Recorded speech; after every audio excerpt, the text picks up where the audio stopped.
কোনো প্রকার electric bitter ছাড়াই, তাও আবার গ্যাসের চুলায় তৈরি করে দেখাবো আজকের এই স্পঞ্জি কেকটি।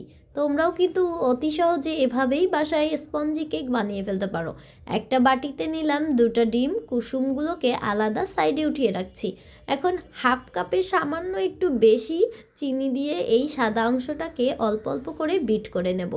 বিট করা হয়ে গেলে একটা সাদা ক্রিমি টেক্সচারে চলে আসবে।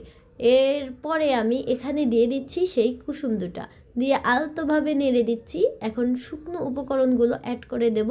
হাফ কাপ দিয়েছি ময়দা, 1 টেবিল চামচ বেকিং পাউডার, হাফ চামচ বেকিং সোডা আর 1 টেবিল চামচ দিয়েছি পাউডার দুধ। ভালোভাবে মিশিয়ে নিচ্ছি। এখন এখানে দিয়ে দিচ্ছি ভ্যানিলা এসেন্স। ভালো করে নেড়ে এখন এখানে অল্প পরিমাণে দুধ অ্যাড করে দিচ্ছি, যেন ব্যাটারটা একটু মসৃণ হয়ে আসে বা পাতলা হয়ে আসে। এবার দিচ্ছি 1/3 কাপ রান্নার তেল। ভালোভাবে মিশিয়ে যেই মোল্ডে সেট করব সেটিতে আমি দিয়ে নিলাম।